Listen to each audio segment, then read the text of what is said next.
Assalamualaikum warahmatullahi wabarakatuh. Bagaimana kabarnya anak-anak kelas 10 IPA? Semoga kalian semua selalu sehat dan dalam lindungan Allah. Amin.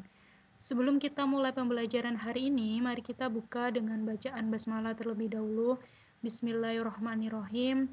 Semoga apa yang akan kita pelajari hari ini dapat bermanfaat untuk kita semua. Amin ya robbal alamin. Hari ini kita akan membahas mengenai teori dan bukti penyebaran Islam di Indonesia. Jadi ada 4 teori mengenai masuknya Islam ke Indonesia. Yang pertama yaitu teori Gujarat, teori Persia, teori Arab, dan yang terakhir yaitu teori Cina. Kita bahas dulu yang pertama yaitu teori Gujarat.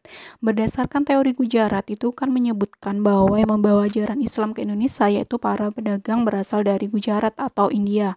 Teori ini itu didukung dengan adanya kemiripan antara batu nisan makam Raja Samudra Pasai dan batu nisan makam Maulana Malik Ibrahim dengan batu nisan yang ada di Gujarat, India.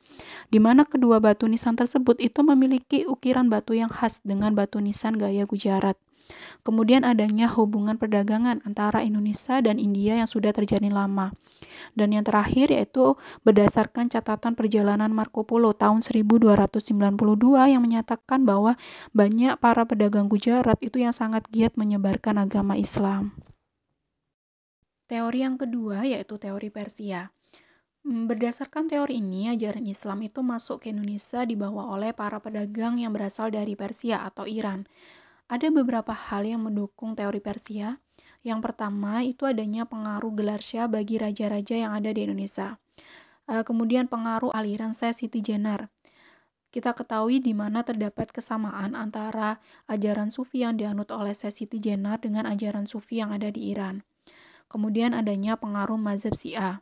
Dan yang terakhir yaitu adanya kesamaan antara budaya Islam Nusantara dengan budaya Persia, yaitu mengenai peringatan 10 Muharram atas meninggalnya cucu Nabi Muhammad yaitu Hasan dan Husain. Di Sumatera Barat itu sendiri peringatannya itu disebut sebagai upacara tabuik atau upacara tabut. Teori yang ketiga yaitu teori Arab atau Mekah.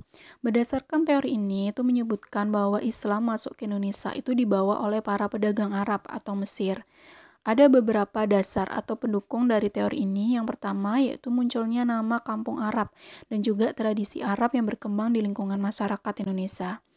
Berdasarkan catatan sumber sejarah tahun 674 di pantai barat Sumatera itu sudah terdapat perkampungan Islam atau perkampungan Arab. Kemudian yang kedua yaitu adanya pengaruh mazhab Syafi'i. Jadi mazhab Syafi'i ini dianut sejak masa kerajaan Samudra Pasai. Dan kita ketahui bahwa mazhab Syafi'i pada waktu itu berasal dari Mesir dan juga Mekah. Terus yang terakhir yaitu adanya penggunaan gelar Al-Malik pada raja-raja Samudra Pasai. Itu memiliki kesamaan dengan gelar yang dipakai di daerah Mesir. Teori yang terakhir atau teori yang keempat yaitu teori Cina. Berdasarkan teori Cina itu menyebutkan bahwa agama Islam masuk ke Indonesia itu dibawa oleh para pedagang Cina. Dasar atau pendukung dari teori ini yaitu adanya makam Cina Muslim. Bahkan kalau berdasarkan berita Cina dari dinasti Tang itu juga menyebutkan terdapat pemukiman Muslim Cina di Indonesia. Berikutnya yaitu sumber-sumber pendukung masuknya Islam di Indonesia. Yang pertama yaitu berita dari Arab. Berdasarkan berita dari Arab itu menyebutkan bahwa para pedagang Arab itu sudah melakukan aktivitas perdagangan dengan bangsa Indonesia. Bahkan para pedagang Arab itu diyakini telah datang sejak masa kerajaan Sriwijaya atau lebih tepatnya pada abad ke-7 Masehi. Kemudian yang kedua yaitu berita Eropa. Untuk berita Eropa itu didasarkan pada catatan perjalanan Marco Polo pada tahun 1292 Masehi. Minggu yang lalu kita sudah bahas ya. Kemudian untuk yang ketiga yaitu berita India.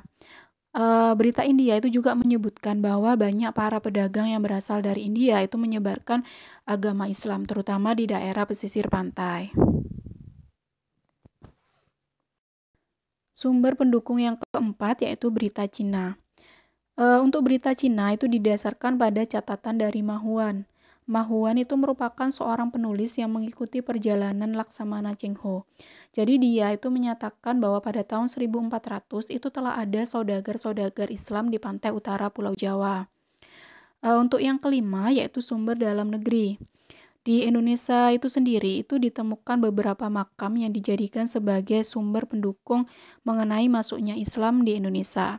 Yang pertama yaitu makam Fatimah binti Maimun, kemudian makam Sultan Malik As-Saleh yang merupakan raja di Kerajaan Samudra Pasai, dan yang ketiga atau yang terakhir yaitu makam Syekh Maulana Malik Ibrahim. Jadi itu tadi sumber-sumber pendukung mengenai masuknya Islam di Indonesia, baik itu sumber yang berasal dari dalam negeri maupun sumber yang berasal dari luar negeri. Ya, itu tadi materi yang Bu Nais sampaikan hari ini. Sampai ketemu minggu depan. Tetap selalu semangat dan jaga kesehatan. Bu Nais akhiri, wassalamualaikum warahmatullahi wabarakatuh.